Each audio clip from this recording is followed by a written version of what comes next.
Then അടുത്ത important ആയിട്ടുള്ള question, സാധാരണ കേരള PSC സിമ്പിൾ ക്വസ്റ്റ്യനുകളിൽ പോലും ചോദിക്കാറുള്ള ക്വസ്റ്റ്യൻ, ഉറപ്പായിട്ട് നിങ്ങൾ അറിഞ്ഞിരിക്കേണ്ട ക്വസ്റ്റ്യൻ. നമസ്കാരം.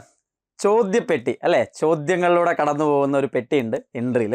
അതിനകത്ത് ഒരുപാട് ചോദ്യങ്ങളുണ്ട്. ഇതിനോടകം തന്നെ നിങ്ങളോട് പറഞ്ഞിട്ടുള്ളതാണ്. ആ ചോദ്യങ്ങളിൽ നിന്ന് എടുത്ത ഏതാനും ചില ചോദ്യങ്ങളുമായിട്ടാണ് ഇന്ന് നിങ്ങളിലേക്ക് വന്നിരിക്കുന്നത്. ഇവിടെ നമ്മൾ മോഷൻ്റെ ചാപ്റ്ററുകളിൽ അല്ലെങ്കിൽ പാർട്ടിക്കിൾ ഡൈനാമിക്സ് എന്ന് പറയുന്ന ടോപ്പിക്കിനകത്ത് വർക്ക് എനർജി പവർ എന്ന് പറയുന്ന ഒരു ചാപ്റ്റർ +1 ടെക്സ്റ്റ് ബുക്കിലുണ്ട്. അത് സിലബസിൽ ഡീറ്റെയിൽ ആയിട്ട് എക്സ്പ്ലെയിൻ ചെയ്ത് കൊടുത്തിട്ടില്ല എങ്കിലും കൺസർവേഷൻ ഓഫ് എനർജിയും കാര്യങ്ങളെല്ലാം അതിനകത്ത് വരുന്നതുമാണ്. അതുകൊണ്ട് പ്രവൃത്തി, ഊർജ്ജം, പവർ പോലുള്ള ബേസിക് ആയിട്ടുള്ള ആശയങ്ങൾ ഇമ്പോർട്ടൻ്റ് ആയിട്ട് നമ്മൾ അറിഞ്ഞിരിക്കുകയും ചെയ്യണം. SCERT ടെക്സ്റ്റ് ബുക്കിലടക്കം ആ കണ്ടന്റ് ഉണ്ട് എന്നുള്ളതുകൊണ്ട് ആ ഒരു ചാപ്റ്ററിനകത്തെ ക്വസ്റ്റ്യനുകളിലൂടെയാണ് നമ്മൾ ഇന്ന് കടന്നു പോകുന്നത്. ഇതുപോലെ NCERT ടെക്സ്റ്റ് ബുക്കുകളെ സമഗ്രമായി കടന്നു പോകുന്ന രീതിയിൽ ഫിസിക്സിൻ്റെയും കെമിസ്ട്രിയുടെയും ക്വസ്റ്റ്യൻസ് ഡിസ്കസ് ചെയ്യുന്ന ചോദ്യപ്പെട്ടി എൻട്രി ആപ്പിൽ അവൈലബിൾ ആണ്. ലൈവ് ക്ലാസ്സുകളിലും നമ്മൾ ഗോൾഡ് ബാച്ചിൻ്റെ ഭാഗമായിട്ട് ആ ക്വസ്റ്റ്യൻസ് ഡിസ്കസ് ചെയ്ത് പോകാറുണ്ട്. യൂസ്ഫുൾ ആകുന്നു എന്ന് കൂടുതൽ വിദ്യാർത്ഥികൾ നമ്മളോട് പറയുന്നുണ്ട്. അവർ നല്ല രീതിയിൽ അതിനെ ഉപയോഗപ്പെടുത്തുന്നുണ്ട്. നിങ്ങൾക്കും അതിൻ്റെ ഭാഗമാവണമെങ്കിൽ എൻട്രിയുടെ ക്ലാസ്സുകളിൽ എത്രയും പെട്ടെന്ന് ജോയിൻ ചെയ്യാനായിട്ട് ശ്രമിക്കുക. സോ കൂടുതൽ ഇൻട്രൊഡക്ഷൻസ് ഒന്നുമില്ലാതെ ആദ്യത്തെ ചോദ്യത്തിലേക്ക് പോകാം. ഒരുപാട് ചോദ്യങ്ങൾ ഇന്ന് നിങ്ങൾക്ക് വേണ്ടിയിട്ട് ഇൻട്രൊഡ്യൂസ് ചെയ്തിട്ടുണ്ട്. തെറ്റായ പ്രസ്താവന ഏത് എന്നുള്ളതാണ് ഒന്നാമത്തെ ചോദ്യം. അപ്പോൾ 4 പ്രസ്താവനകൾ തന്നിരിക്കുന്നു. നിങ്ങൾ വായിച്ചു നോക്കി നിങ്ങളുടെ ആൻസറിലേക്ക് എത്താനായിട്ട് ശ്രമിക്കുക. ബലത്തിന് വിധേയമായി ഒരു വസ്തുവിന് സ്ഥാനാന്തരമുണ്ടാകുമ്പോഴാണ് പ്രവൃത്തി ചെയ്യപ്പെടുന്നത്. ഒരു കണികയുടെ ഗതികോർജ വ്യത്യാസം അതിൽ ഒരു സഫല ബലം ചെയ്യുന്ന പ്രവൃത്തിക്ക് തുല്യമാണ്. സ്ഥാനാന്തരമില്ലാതെ ബലം എത്ര വലുതായാലും പ്രവൃത്തി ചെയ്യപ്പെടുന്നില്ല. സ്ഥാനാന്തരവും ബലവും ലംബമാകുമ്പോൾ പ്രവൃത്തി പരമാവധിയായിരിക്കും. വളരെ സിമ്പിളായിട്ടുള്ള കാര്യമല്ലേ. വർക്ക് എന്ന് പറയുന്നത്, പ്രവൃത്തി എന്ന് പറയുന്നത് ഫോഴ്സ് ഇൻറ്റു ഡിസ്പ്ലേസ്മെൻറ്റ് എന്ന് ചെറിയ ക്ലാസ്സിൽ പഠിക്കുമ്പോൾ വലിയ ക്ലാസ്സിലേക്ക് വരുമ്പോൾ അത് F.D എന്നാണ് പഠിക്കുക. FD cos θ എന്നൊക്കെ നമ്മളതിനെ കാണിക്കും. അപ്പോൾ cos 0 1 cos 90 0 എന്നൊക്കെ നിങ്ങൾക്കറിയാം. ഒരു പെർപെൻഡിക്കുലർ ആയിട്ടുള്ള ഫോഴ്സ്, ഡിസ്പ്ലേസ്മെൻറ്റ് ഇങ്ങോട്ടും അതിന് പെർപെൻഡിക്കുലർ ആയിട്ടൊരു ഫോഴ്സ് താഴേക്കും അനുഭവപ്പെടുന്നുണ്ടെന്ന് വിചാരിക്കുക. ഇവർ 90 ഡിഗ്രി ആവുന്ന സമയത്ത് വർക്ക് ഡൺ എത്രയാണ്? 0 ആണ്. അപ്പോൾ ആ ആശയമാണ് ഇവിടെ നിങ്ങളുടെ മനസ്സിലേക്ക് വരേണ്ടത്. ബാക്കിയെല്ലാം ശരിയാ. ബലത്തിന് വിധേയമായ ഒരു വസ്തുവിന് സ്ഥാനാന്തരം ഉണ്ടാകുമ്പോഴാണ് പ്രവൃത്തി ചെയ്യപ്പെടുന്നത്. ശരിയല്ലേ? ഒരു വസ്തുവിന് സ്ഥാനാന്തരം ഉണ്ടാകുന്നു, ബലത്തിന് വിധേയമായി സ്ഥാനാന്തരം ഉണ്ടാകുന്നു. ഫോഴ്സും ഡിസ്പ്ലേസ്മെൻറ്റ് ഉറപ്പായിട്ടും വേണം. ഒരു കണികയുടെ ഗതികോർജ വ്യത്യാസം അതിലൊരു സഫല ബലം ചെയ്യുന്ന പ്രവൃത്തിക്ക് തുല്യമാണ്. വർക്ക് എനർജി തിയറം ഇമ്പോർട്ടൻ്റ് ആയിട്ട് നമ്മൾ പഠിക്കുന്നതാണ്. അപ്പോൾ ടെക്സ്റ്റ് ബുക്കിൽ കൃത്യമായിട്ട് അത് കൊടുത്തിട്ടുണ്ട്. സ്ഥാനാന്തരം ഇല്ലാതെ ബലം എത്ര വലുതായാലും പ്രവൃത്തി ചെയ്യപ്പെടുന്നില്ല. നിങ്ങൾ വലിയ ഫോഴ്സ് കൊടുത്ത് ഒരു ഭിത്തിയിൽ തള്ളി പിടിച്ചുകൊണ്ടിരിക്കുന്നു, അവിടെ ഡിസ്പ്ലേസ്മെൻ്റ് ഒന്നും ഉണ്ടാകുന്നില്ല, അപ്പോൾ അവിടെ പ്രവൃത്തിയില്ല. എന്നാൽ അതും ശരിയാണ്. അങ്ങനെയാണെങ്കിൽ ഓപ്ഷൻ D ആണ് ഇവിടുത്തെ തെറ്റായിട്ടുള്ള സ്റ്റേറ്റ്മെൻറ്റ്. കാരണം സ്ഥാനാന്തരവും ബലവും ലംബമാകുമ്പോൾ പ്രവൃത്തി പരമാവധിയല്ല, മറിച്ച് 0 അതുകൊണ്ട് ഓപ്ഷൻ D ആണ് ഇവിടുത്തെ ആൻസർ. അതാണ് അവിടുത്തെ തെറ്റായിട്ടുള്ള പ്രസ്താവന. അപ്പോൾ ഈ പ്രസ്താവന ടൈപ്പ് ക്വസ്റ്റ്യൻസ് നമുക്ക് ചെയ്യണം. നമുക്ക് ചേരുംപടി ചേർക്കൽ ക്വസ്റ്റ്യൻസ് ചെയ്യണം. അസേർഷൻ റീസൺ ടൈപ്പ് ക്വസ്റ്റ്യൻ ചെയ്യണം. ഇതെല്ലാം നിങ്ങൾക്ക് പ്രോബ്ലം അടക്കം നമുക്ക് ചെയ്യണം. ഇതെല്ലാം നമുക്ക് എൻട്രിയുടെ ആപ്പിനകത്ത് ലഭ്യമാണ് എന്നുള്ളതാണ്. രണ്ടാമത്തെ ചോദ്യത്തിലേക്ക് നമുക്ക് പോകാം. ഈ ഏരിയയിൽ നിന്ന് ശരിയായ പ്രസ്താവന ഏത്? ഒരു തിരശ്ചീന മേശയിലൂടെ ചലിക്കുന്ന ഒരു ചതുരക്കട്ടയിൽ ഗുരുത്വാകർഷണ ബലം യാതൊരു പ്രവൃത്തിയും ചെയ്യുന്നില്ല.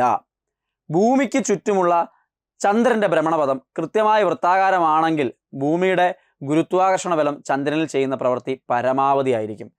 ശരിയായിട്ടുള്ള സ്റ്റേറ്റ്മെൻറ്റ് ഏതാണ്? 1 2 1 മാത്രം 2 മാത്രം നൺ ഓഫ് ദി എബോ. ഏതാണ് ശരിയായിട്ടുള്ള പ്രസ്താവന?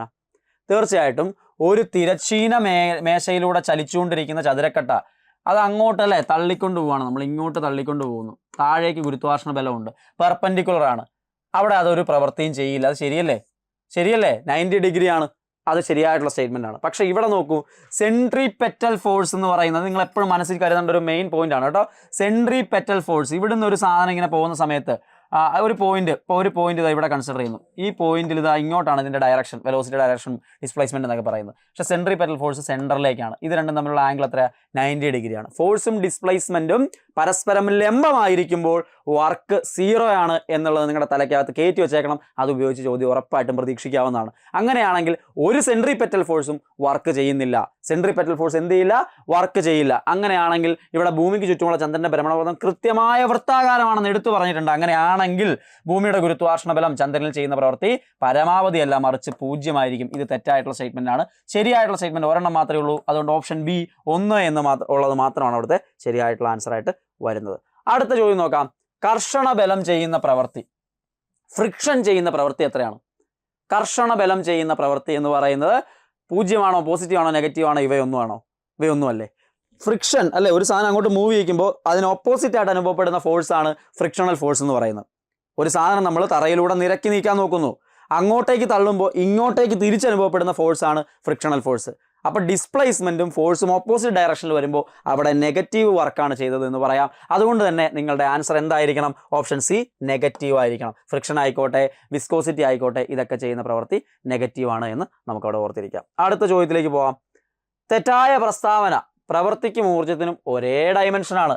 പ്രവൃത്തിയുടെ യൂണിറ്റ് ജൂളാണ്, ഊർജ്ജത്തിൻ്റെ യൂണിറ്റ് ജൂളാണ്. പ്രവൃത്തി പോസിറ്റീവും നെഗറ്റീവുമാകാം. ഒന്ന് നോക്കിയേ, തെറ്റായ പ്രസ്താവന ഏതെന്നാണ് ചോദ്യം. പ്രവൃത്തിക്കും ഊർജ്ജത്തിനും ഒരേ ഡയമെൻഷൻ ആണോ? തീർച്ചയായിട്ടും നിങ്ങൾ പഠിക്കുന്ന വർക്ക് എനർജി തിയറത്തിലൊക്കെ നിങ്ങൾ പഠിക്കുന്ന ദെൻ ജനറലി നമ്മൾ ആദ്യമായിട്ട് ഒരേ ഡയമെൻഷനുള്ള ഒരേ യൂണിറ്റുള്ള ആൾക്കാരുടെ എക്സാമ്പിളായിട്ട് വർക്കിൻ്റെ യൂണിറ്റ് ജൂള്, ഊർജ്ജത്തിൻ്റെ യൂണിറ്റും ജൂളായിട്ട് നമ്മൾ എടുക്കാറുണ്ട്. ജെയിംസ് പ്രെസ്കോട്ട് ജൂളിൻ്റെ ഓർമ്മയ്ക്കായിട്ടാണ് ആ പേരൊക്കെ വന്നിരിക്കുന്നത്. പ്രവൃത്തി പോസിറ്റീവും നെഗറ്റീവും ആകാമല്ലോ.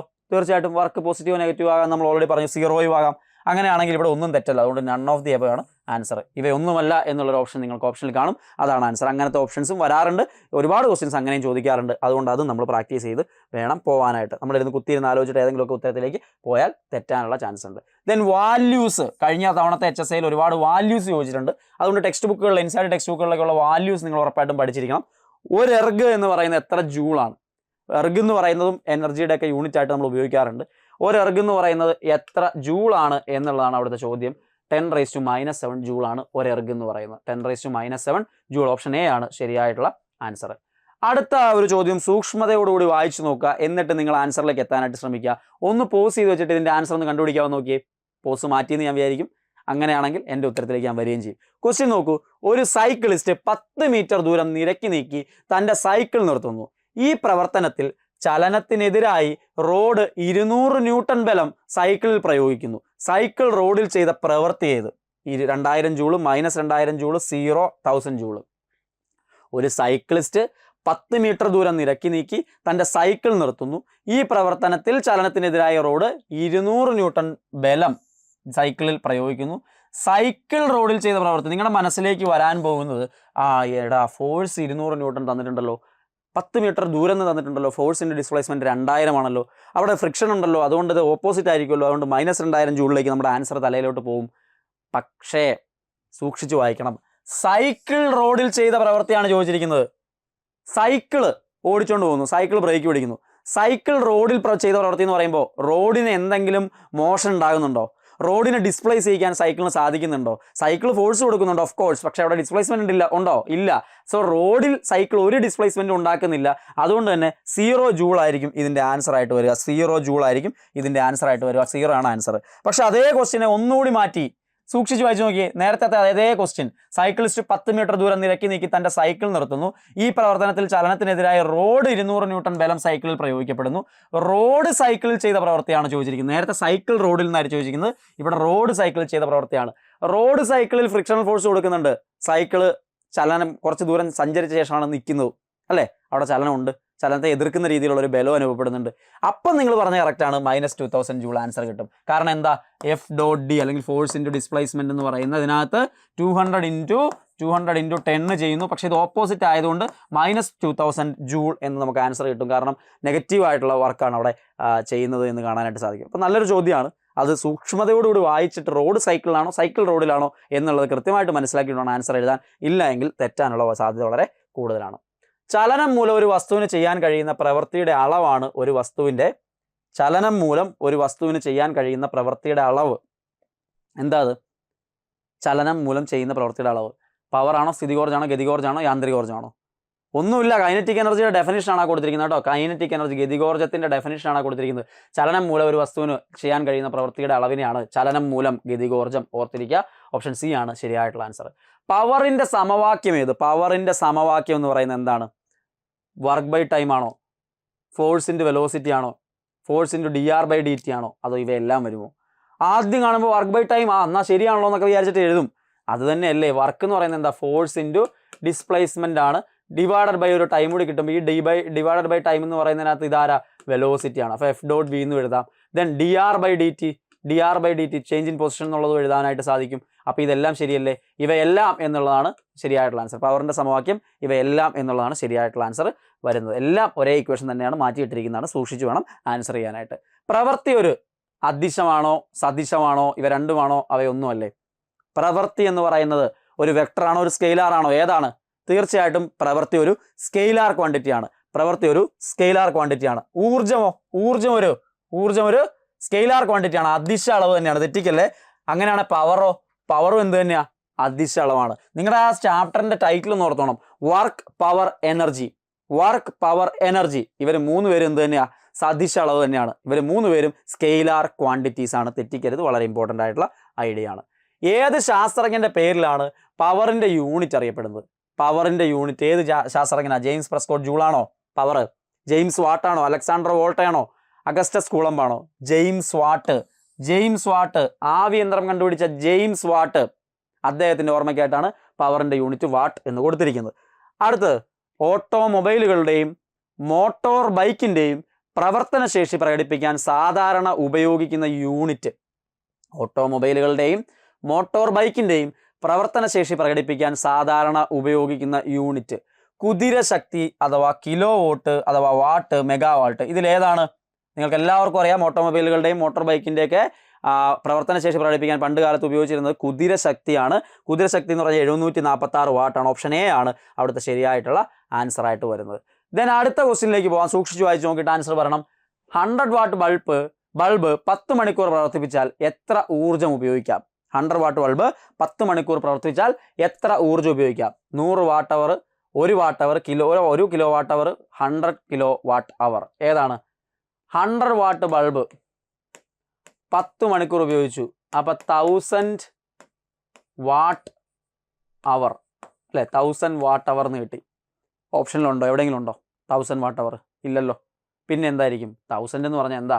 1K അല്ലേ? അപ്പോൾ 1 കിലോ വാട്ട് അവർ എന്ന് എഴുതിയാൽ അതല്ലേ സാധനം. ഓപ്ഷൻ സി ആണ് കേട്ടോ. 1 കിലോ വാട്ട് അവറിനെ അവിടെ സൂചിപ്പിച്ചിരിക്കുന്നത്. 1000 നിങ്ങൾക്ക് ആൻസർ കിട്ടും, എന്നാലും അതിനെ പകരം 1 കിലോ വാട്ട് അവർ അവിടെ കൊടുത്തിരിക്കുന്നു മാത്രമേ ഉള്ളൂ. ശരിയല്ലേ? ഇത് തന്നെയല്ലേ അതും? 1 കിലോ വാട്ട് അവർ. ഓപ്ഷൻ സി ആണ് ശരിയായിട്ടുള്ള ആൻസർ. ദെൻ അടുത്ത ഇമ്പോർട്ടൻ്റ് ആയിട്ടുള്ള ക്വസ്റ്റ്യൻ, സാധാരണ കേരള PSC സിമ്പിൾ ക്വസ്റ്റ്യനുകളിൽ പോലും ചോദിക്കാറുള്ള ക്വസ്റ്റ്യൻ, ഉറപ്പായിട്ട് നിങ്ങൾ അറിഞ്ഞിരിക്കേണ്ട ക്വസ്റ്റ്യൻ. വൈദ്യുത ബില്ലുകളിൽ വൈദ്യുത ഉപയോഗം ഡാഷ് യൂണിറ്റിൽ കാണിക്കുന്നു. വൈദ്യുത ബില്ലുകളിൽ വൈദ്യുത ഉപയോഗം ഡാഷ് യൂണിറ്റിൽ കാണിക്കുന്നു. Kilowatt hour, horsepower, watt, joule per second. വൈദ്യുത ബില്ലുകളിൽ വൈദ്യുത ഉപയോഗം കാണിക്കുന്നത് ഏതാ? കിലോ വാട്ട് അവറിലാണ്. കിലോ വാട്ട് അവർ, ഒരു യൂണിറ്റ് വൈദ്യുതി എന്ന് പറയുന്നത് കിലോ വാട്ട് അവർ ആണ് കേട്ടോ. ഇമ്പോർട്ടൻ്റ് ആണ്. ഓപ്ഷൻ എ ആണ് ശരിയായിട്ടുള്ള ആൻസർ ആയിട്ട് അവിടെ വരുന്നത്. കിലോ വാട്ട് അവർ എന്നത് എന്തിൻ്റെ യൂണിറ്റ് ആണ്? പവർ ആണോ, ഊർജ്ജമാണോ, സമയമാണോ, വൈദ്യുത ഉപകരണങ്ങളുടെ ആയുസ്സാണോ കിലോ വാട്ട് അവർ എന്ന് പറയുന്നത്? തെറ്റിക്കരുത്. വാട്ട്, കിലോ വാട്ട് എന്നൊക്കെ പറയുന്നത് പവറിന്റെ യൂണിറ്റാണ്. പക്ഷെ ഇപ്പുറത്തെ ഒരു അവർ കൂടി കിടക്കുമ്പോൾ അത് ഊർജ്ജത്തിന്റെ യൂണിറ്റ് ആണ്. തെറ്റിക്കരുത്. ഓപ്ഷൻ ബി ആണ് ശരി. ഊർജ്ജം, വൈദ്യുതോർജ്ജം എന്നൊക്കെ നമ്മൾ പറയില്ലേ, കിലോ വാട്ട് അവർ. കണ്ടോ, കിലോ വാട്ട് മാത്രമേ ഉള്ളെങ്കിൽ ശരിയാണ്, പവറാണ്. കിലോ വാട്ട് അവർ വരുമ്പോൾ അത് ഊർജ്ജത്തിന്റെ യൂണിറ്റ് ആയിട്ട് മാറും എന്നോർത്തിരിക്കുക. അപ്പോൾ ഊർജ്ജമാണ് അവിടുത്തെ ശരിയായിട്ടുള്ള ആൻസർ. ദെൻ അടുത്ത ചോദ്യത്തിലേക്ക് പോവാം. ശരിയായ പ്രസ്താവന. വീണ്ടും പ്രസ്താവന ടൈപ്പ് ക്വസ്റ്റ്യൻ ആണ് അവിടെ ചോദിക്കുന്നത്. ശരിയായ പ്രസ്താവന. മാസും ഗതികോർജ്ജവും പ്രവൃത്തിയും പോസിറ്റീവ് അദിശ അളവുകളാണ്. വിസ്കസ് ബലം ഒരു വസ്തുവിൽ ചെയ്യുന്ന പ്രവൃത്തി നെഗറ്റീവാണ്. മാസും ഗതികോർജ്ജവും പ്രവൃത്തിയും പോസിറ്റീവ് അദിശ അളവുകളാണ്. ശരിയാണോ? വിസ്കസ് ബലം ഒരു വസ്തുവിൽ ചെയ്യുന്ന പ്രവൃത്തി നെഗറ്റീവ്. ഇത് ഞാൻ ഓൾറെഡി നിങ്ങളോട് പറഞ്ഞല്ലേ ആദ്യത്തെ ചോദ്യത്തിൽ ഡിസ്കസ് ചെയ്യുന്ന സമയത്ത്. അതെന്തായാലും ശരിയാ. ഒന്നാമത്തെ ശരിയാണോ എന്ന് അറിഞ്ഞാൽ മതി. മാസ് ശരിയാ, പോസിറ്റീവ് വാല്യൂ മാത്രമേ എപ്പോഴും തരുള്ളൂ. കൈനറ്റിക് എനർജി പോസിറ്റീവ് വാല്യൂ മാത്രമേ തരുള്ളൂ. പക്ഷെ പ്രവൃത്തി പോസിറ്റീവും നെഗറ്റീവും തരും. അപ്പോൾ ഒരു പോസിറ്റീവ് അദിശ എന്ന് പറഞ്ഞിട്ട് പ്രവൃത്തിനെ എൻ്റെ ആ ലിസ്റ്റിൽ പെടുത്താൻ പറ്റില്ല. അതുകൊണ്ട് തന്നെ ഈ ഓപ്ഷൻ തെറ്റാണ്. രണ്ടാമത്തത് മാത്രമാണ് ശരി. 2 only മാത്രമാണ് ശരി. രണ്ടാമത്തെ സ്റ്റേറ്റ്മെൻറ്റ് മാത്രമാണ് അവിടുത്തെ ശരിയായിട്ടുള്ള സ്റ്റേറ്റ്മെൻറ്റ്. അടുത്ത ചോദ്യത്തിലേക്ക് പോവാം. സമ്പർക്ക ബലത്തിന് ഉദാഹരണമല്ലാത്തത്. സമ്പർക്ക ബലം എന്ന് പറഞ്ഞാൽ എന്താ? പരസ്പരം പ്രതലങ്ങൾ സമ്പർക്കത്തിൽ വരുമ്പോൾ ഉള്ളതാണ് സമ്പർക്ക ബലം.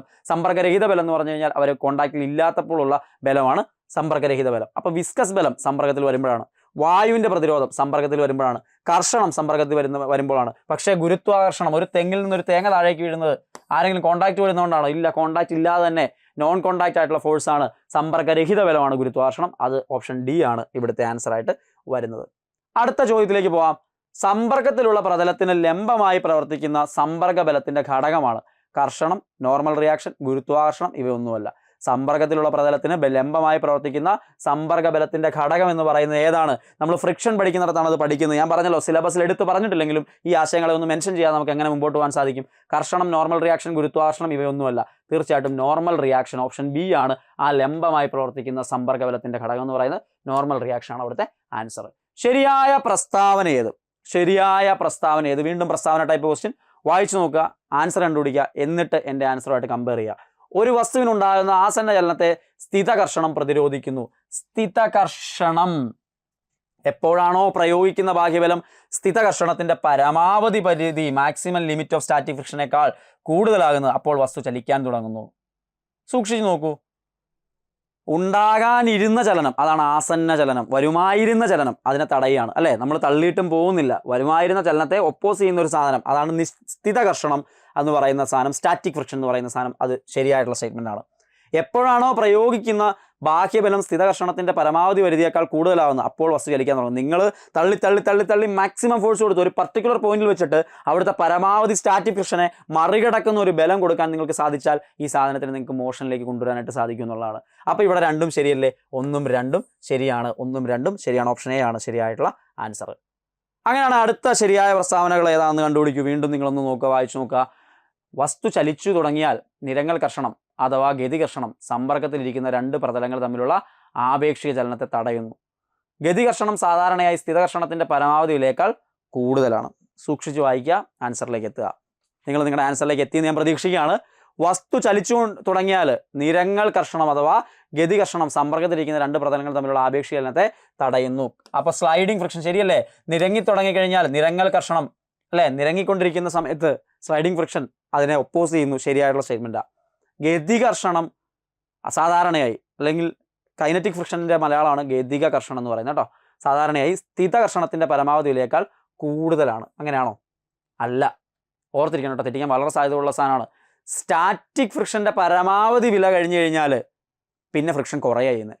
സ്റ്റാറ്റിക് ഫ്രിക്ഷന്റെ മാക്സിമം വാല്യൂ ആണ് മാക്സിമം വാല്യൂ, അതിൽ കൂടുതലല്ല ഗതികർഷണം. ഇതൊരു ഇമ്പോർട്ടൻറ്റ് പോയിന്റ് ആണ്, നിങ്ങൾ തെറ്റിക്കാനുള്ള വലിയ സാധ്യതയുണ്ട്. അപ്പോൾ ഇവിടെ 1 മാത്രം എന്നുള്ളതാണ്, 1 only മാത്രമാണ് ശരി.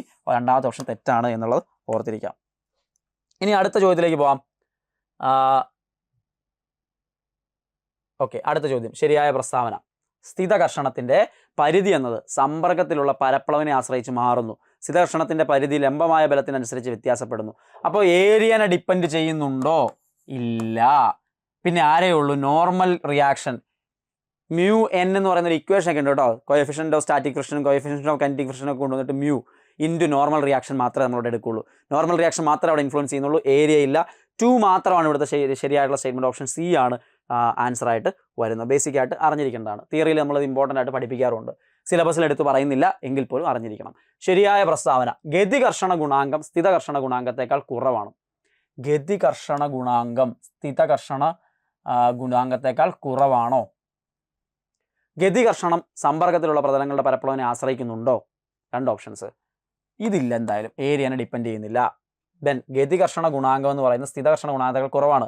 അതായത് ഞാൻ നേരത്തെ പറഞ്ഞല്ലോ, കൈനറ്റിക് ഫ്രിക്ഷൻ സ്റ്റാറ്റിക് ഫ്രിക്ഷനേക്കാളും കുറവാണ്. ഇത് നിങ്ങളുടെ മനസ്സിൽ കരുതിയാൽ മതി. അത് തന്നെയാണ് ആ ചോദ്യമായിട്ട് വന്നിരിക്കുന്നത്. അവിടെ ഗുണാങ്കം എന്ന് പറയുന്ന കോഎഫിഷ്യന്റ് ഓഫ് സ്റ്റാറ്റിക് ഫ്രിക്ഷൻ എന്ന് പറയുന്ന മ്യൂവിൻ്റെ വാല്യൂ മ്യൂ കെ ഉണ്ട്, കൈനറ്റിക് ഫ്രിക്ഷൻ്റെ കോഎഫിഷ്യന്റ് ആയിട്ട് വരുന്നത്. മ്യൂ എസ് ഉണ്ട്, സ്റ്റാറ്റിക് ഫ്രിക്ഷൻ്റെ കോഎഫിഷ്യന്റ് ആയിട്ട് വരുന്നത്. അത് മ്യൂ എസ് ആണ് ഗ്രേറ്റർ ആയിട്ട് വരുന്നത് എന്നുള്ളത് ഓർത്തിരിക്കാം. ഇനി ശരിയായ പ്രസ്താവന. ഉരുളൽ കർഷണം സ്ഥിതകർഷണത്തെയോ നിരങ്ങൽ കർഷണത്തെയോ അപേക്ഷിച്ച് വളരെ ചെറുതാണ്. ഉരുളൽ കർഷണത്തിന്റെ ഊർജ്ജ നഷ്ടം താരതമ്യേന കുറവാണ്. ശരിയല്ലേ? ഉരുളൽ കർഷണം സ്ഥിതകർഷണത്തെയോ നിരങ്ങൽ കർഷണത്തെയോ അപേക്ഷിച്ച് ചെറുതാണ്. അതുകൊണ്ടാണ് നിങ്ങൾ ബോൾ ബെയറിംഗ് ഉപയോഗിക്കുന്നത്. അതുകൊണ്ടാണ് തടി നമുക്ക് ഉരുട്ടിക്കൊണ്ട് പോകാൻ സാധിക്കുന്നത്. ഉരുളൽ കർഷണം നിരങ്ങൽ കർഷണത്തെക്കാൾ കുറവാണ്, അവിടെ ഊർജ്ജ നഷ്ടവും കുറവാണ്. അതുകൊണ്ട് തന്നെ 2 ഓപ്ഷൻസും ശരിയായിട്ട് നമുക്ക് എടുക്കാം. ഓപ്ഷൻ എ ആണ് ശരിയായിട്ടുള്ള ആൻസർ ആയിട്ട് വരിക. ദെൻ അടുത്ത ചോദ്യത്തിലേക്ക് പോവാം. തിരശ്ചീനമായ ഒരു റോഡിലെ വൃത്താകാരമായ വളവിലൂടെ സഞ്ചരിക്കുന്ന കാറിന് ആവശ്യമായ അഭികേന്ദ്ര ബലം നൽകുന്നത്. തിരശ്ചീനമായ ലെവലുള്ള റോഡ്, അവിടെ ഒരു വളവ് വന്നു, ആ വളവിൽ നമ്മൾ വണ്ടി തിരിച്ചു. അങ്ങനെ വണ്ടി തിരിക്കുന്ന സമയത്ത് അവിടെ ഏത് ബലമാണ് അവിടുത്തെ അഭികേന്ദ്ര ബലം അഥവാ സെൻട്രിപെറ്റൽ ഫോഴ്സ് ആയിട്ട് ആക്ട് ചെയ്യുന്നത്? മറക്കണ്ട, അത് ഭൂഗുരുത്വമല്ല, അത് കാറിൻ്റെ ബ്രേക്കും അല്ല, യാന്ത്രിക ബലവുമല്ല, മറിച്ച് കർഷണമാണ് അവിടെ ഇൻഫ്ലുവൻസ് ചെയ്യുന്നത്. എന്നിട്ട് നമ്മൾ കർഷണം കൊണ്ട് മാത്രം പിടിച്ചു നിർത്താൻ ചിലപ്പോൾ പറ്റിയെന്ന് വരില്ല. അതുകൊണ്ടാണ് നമ്മൾ ബാങ്കിങ് ഓഫ് റോഡ്, ചെരിച്ച് പണിയുന്ന റോഡ്.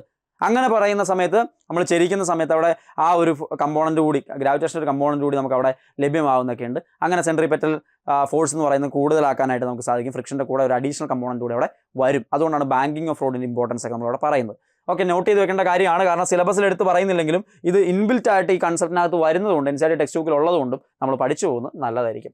ചലനം ഉളവാക്കാൻ സാധിക്കുന്ന ബലം അസന്തുലിത ബലം, സന്തുലിത ബലം, ആന്തരിക ബലം ഇവയൊന്നുമല്ല. ചലനം ഉണ്ടാക്കണമെങ്കിൽ അവിടെ ആര് വേണം? അസന്തുലിത ബാഹ്യബലം വേണം. അസന്തുലിത ബാഹ്യബലം വേണം. ഇവിടെ അത് നോക്കുമ്പോൾ നമുക്ക് എടുക്കാൻ പറ്റുന്ന ഒരു ആൻസർ അസന്തുലിത ബലം മാത്രമാണ്. ബാഹ്യബലം എന്നുകൂടി ഉണ്ടെങ്കിൽ കറക്റ്റ് അതാണ്. അസന്തുലിത ബാഹ്യബലം എന്ന് എടുത്തു പറയുമ്പോൾ അതാണ് കറക്റ്റായിട്ട് വരിക. ഒരു വസ്തു നിർബാധം താഴേക്ക് പതിക്കുമ്പോൾ അതിൻ്റെ ആദ്യ പ്രവേഗം, ഈ സാധനത്തിന് ഞാൻ മുകളിൽ നിന്ന് താഴേക്ക് ഇടുന്നു, ആ ഇടുന്ന പോയിന്റിൽ അതിൻ്റെ വെലോസിറ്റി എത്രയാണ്? പരമാവധിയാണോ, പോസിറ്റീവ് ആണോ, നെഗറ്റീവ് ആണോ? അല്ലെന്നേ, 0 സ്റ്റാർട്ടിങ് പോയിന്റിൽ ഇനീഷ്യൽ വെലോസിറ്റി 0 അടുത്ത ചോദ്യം നോക്കാം. മനുഷ്യവംശത്തിലെ ഏറ്റവും ഉത്തമവും അമൂല്യമായ രത്നം ആരുടെ കല്ലറയിൽ രേഖപ്പെടുത്തിയ വാക്കുകളാണിത്? ഈ സയൻറ്റിസ്റ്റുകളെ കുറിച്ചുള്ള ചോദ്യങ്ങൾ പെഡഗോഗിയിലെ ക്വസ്റ്റ്യൻസിനകത്തും കയറി വരാറുണ്ട്. അതുകൊണ്ട് NCERT ടെക്സ്റ്റ് ബുക്കിൽ പറഞ്ഞിട്ടുള്ള സയൻറ്റിസ്റ്റുകളുടെ കഥകളും അതിൻ്റെ പ്രധാനപ്പെട്ട പോയിന്റ്സും ഒക്കെ ഒന്ന് നമുക്ക് നോട്ട് ചെയ്ത് വെക്കേണ്ടതായിട്ടുണ്ട്.